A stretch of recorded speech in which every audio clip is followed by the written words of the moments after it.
As parábolas de Jesus, sementes do reino em solo humano. As parábolas são o coração do ensinamento de Jesus nos evangelhos sinóticos, Mateus, Marcos e Lucas.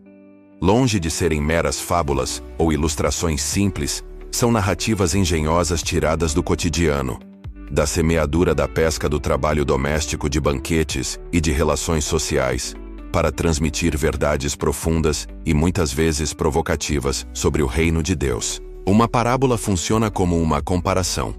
Ela coloca uma realidade familiar ao lado de uma verdade divina, forçando o ouvinte a enxergar o mundo e a Deus de uma maneira nova. Jesus utilizava este método por múltiplos motivos. Para a multidão, as histórias eram memoráveis e envolventes. No entanto, para aqueles com ouvidos para ouvir, elas se tornavam janelas para os mistérios do reino. Para os céticos e de coração endurecido, as parábolas serviam como um enigma, ocultando a verdade que eles não estavam dispostos a receber, cumprindo assim a profecia de Isaías de que, vendo, não vejam, e ouvindo, não entendam. Cada evangelista sinótico agrupa e apresenta as parábolas de acordo com seu propósito teológico. Marcos, sendo o mais conciso, apresenta menos parábolas. Ele as utiliza para destacar o mistério do reino de Deus, que cresce de forma oculta e poderosa. Como visto no capítulo 4 com a parábola do semeador e a da semente que cresce por si só. O foco é a revelação gradual do reino e o chamado à fé. Mateus organiza muitas parábolas em grandes discursos, especialmente no capítulo 13. Dirigindo-se a uma audiência judaica, Mateus usa as parábolas para explicar a natureza do reino dos céus, sua vinda, o atraso de sua consumação e o juízo final. Parábolas como a do trigo e do joio e a da rede enfatizam a separação final entre justos e injustos, um tema crucial para sua comunidade. Lucas apresenta o maior número de parábolas, muitas delas exclusivas de seu evangelho. Com seu foco na compaixão de Deus e na inclusão dos marginalizados, Lucas nos deu as parábolas mais amadas, como a do bom samaritano, a da ovelha perdida, a da moeda perdida e a do filho pródigo. Essas histórias revelam um Deus que busca ativamente os perdidos, perdoa extravagantemente e inverte as expectativas sociais e religiosas. A cronologia exata das parábolas é ainda mais difícil de estabelecer do que a dos milagres, pois elas eram ferramentas de ensino repetidas em diferentes contextos. A organização a seguir agrupa as parábolas por temas centrais dentro de uma progressão geral do ministério de Jesus. Uma narrativa temática das parábolas. Esta jornada nos leva através das histórias que Jesus contou, agrupadas pelo tipo de verdade que revelavam sobre o reino de Deus. Parábolas sobre a vinda e a natureza do reino. Estas parábolas, contadas principalmente no início e meio do ministério na Galileia, explicam como o reino de Deus chega e opera no mundo. O semeador, Mateus 13, Marcos 4, Lucas 8. Um semeador espalha sementes que caem em 4 tipos de solo: à beira do caminho, o coração endurecido; em solo rochoso, a fé superficial; entre espinhos, a fé sufocada pelas preocupações do mundo; e em boa terra, o coração receptivo que produz fruto. A parábola ensina que a proclamação do reino encontrará diferentes recepções entre as pessoas. A semente que cresce por si só, Marcos 4. Um homem lança a semente na terra, e sem que ele saiba como, ela germina e cresce sozinha, noite e dia. O reino de Deus tem um poder intrínseco e cresce misteriosamente pela força de Deus, não pelo esforço humano. O grão de mostarda, Mateus 13, Marcos 4, Lucas 13. A menor de todas as sementes se torna uma grande árvore onde os pássaros fazem ninhos. O reino de Deus começa de forma insignificante e pequena aos olhos do mundo, mas crescerá até se tornar uma realidade grandiosa e acolhedora. O fermento, Mateus 13, Lucas 13. Uma mulher mistura uma pequena quantidade de fermento em uma grande massa de farinha, e ele leveda tudo. Assim como o fermento, o reino atua de forma invisível e penetrante, transformando silenciosamente a sociedade de dentro para fora. O tesouro escondido. Mateus 13. Um homem encontra um tesouro num campo, esconde-o novamente, e cheio de alegria, vende tudo o que tem para comprar aquele campo. O reino dos céus tem um valor tão inestimável que vale a pena sacrificar tudo para possuí-lo. A pérola de grande valor. Mateus 13. Um comerciante de pérolas encontra uma de valor excepcional e vende tudo o que possui para adquiri-la. Semelhante à anterior, ilustra o valor supremo do reino e a resposta radical que ele exige. O trigo e o joio. Mateus 13. Em um campo onde se semeou trigo, um inimigo semeia joio. O dono do campo instrui seus servos a deixarem ambos crescerem juntos até a colheita, para então separar o trigo para o celeiro e o joio para o fogo. A parábola explica a coexistência do bem e do mal no mundo até o juízo final. A rede. Mateus 13. Uma rede de pesca é lançada ao mar e apanha peixes de toda espécie. Ao final, os pescadores se sentam para separar os peixes bons dos ruins. Assim será no fim dos tempos, quando os anjos separarão os maus dos justos. Parábola sobre a graça, a misericórdia e o perdão de Deus. Estas histórias, muitas exclusivas de Lucas e contadas durante a jornada para Jerusalém, revelam o coração compassivo de Deus, especialmente para com os pecadores e marginalizados. A ovelha perdida. Mateus 18, Lucas 15. Um pastor com 100 ovelhas deixa as 99 em segurança para buscar uma que se perdeu. Ao encontrá-la, ele se alegra imensamente. Deus se importa ativamente com cada indivíduo perdido, e há grande alegria no céu por um pecador que se arrepende. A moeda perdida. Lucas 15. Uma mulher que tem 10 moedas de prata perde uma.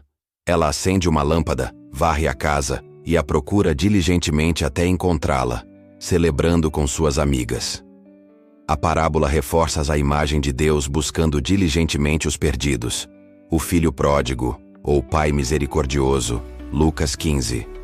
Um filho mais novo pede sua herança, viaja para longe e a desperdiça. Arrependido e faminto, ele decide voltar para ser um empregado de seu pai. No entanto, o pai o vê de longe, corre ao seu encontro, o abraça e o recebe com uma grande festa.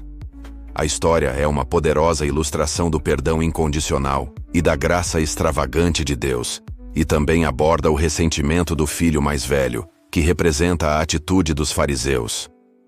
O bom samaritano. Lucas 10.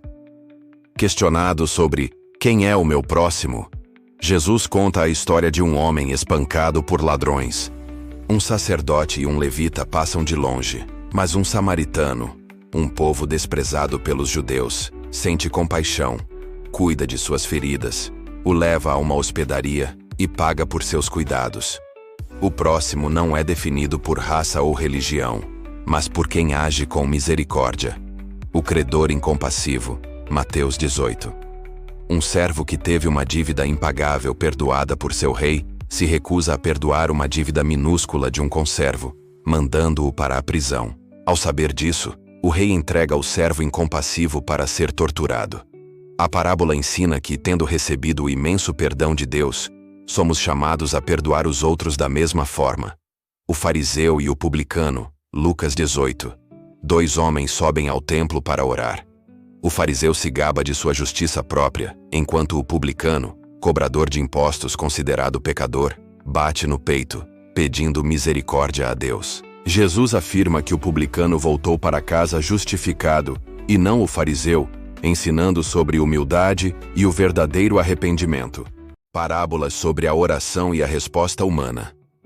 Estas parábolas ensinam sobre como devemos viver, orar e nos relacionar com Deus e com os outros. O amigo importuno. Lucas 11. Um homem vai à casa de um amigo à meia-noite para pedir pão. O amigo inicialmente recusa, mas, por causa da insistência do homem, ele se levanta e lhe dá o que precisa. A parábola ensina sobre a perseverança na oração. O juiz iníquo. Lucas 18. Uma viúva persiste em pedir justiça a um juiz que não temia a Deus nem se importava com os homens. pela sua insistência, ele finalmente a atende. A história encoraja os discípulos a orarem continuamente sem desanimar. Os talentos, Mateus 25. As minas, Lucas 19. Um senhor confia diferentes quantias de dinheiro a seus servos antes de viajar. Ao retornar, ele recompensa aqueles que investiram e multiplicaram o dinheiro, mas castiga o servo que, por medo, enterrou o que recebeu. Somos responsáveis por usar os dons que Deus nos deu a serviço do seu reino. Parábolas sobre o fim dos tempos e a vigilância. Contadas na fase final de seu ministério, especialmente em Jerusalém, estas parábolas alertam sobre a necessidade de estar preparado para a volta de Cristo e o juízo final.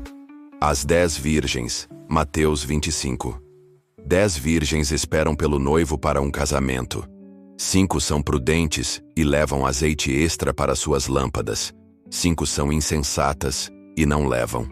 Quando o noivo demora, as lâmpadas das insensatas se apagam.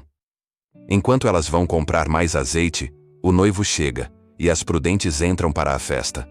A parábola é um chamado à vigilância e à preparação constante para a vinda do Senhor. Os lavradores maus, Mateus 21, Marcos 12, Lucas 20. O dono de uma vinha a arrenda a lavradores e viaja. Na colheita, ele envia servos para receber sua parte, mas os lavradores os espancam e matam. Por fim, ele envia seu próprio filho, a quem eles também matam. A parábola é uma alegoria da história de Israel, dos profetas rejeitados e, finalmente, do Filho de Deus, que seria morto pelos líderes religiosos. O rico insensato.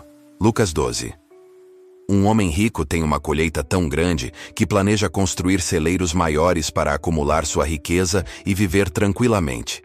Mas Deus lhe diz: insensato, esta mesma noite a sua vida lhe será exigida. Então, quem ficará com o que você preparou? A história adverte contra a ganância e a tolice de viver apenas para os bens materiais. O rico e Lázaro. Lucas 16. Um homem rico se banqueteava diariamente, ignorando um mendigo chamado Lázaro à sua porta.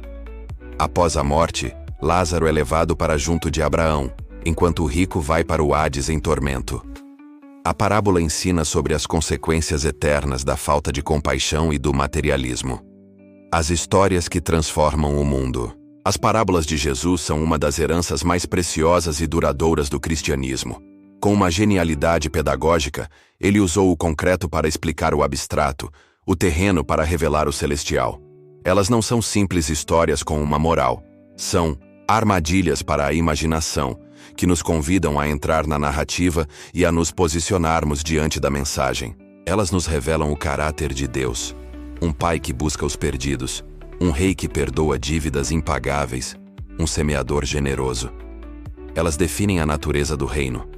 Um tesouro que vale tudo, uma semente que cresce de forma imparável, uma festa para a qual todos são convidados. E, crucialmente, elas nos confrontam com uma escolha.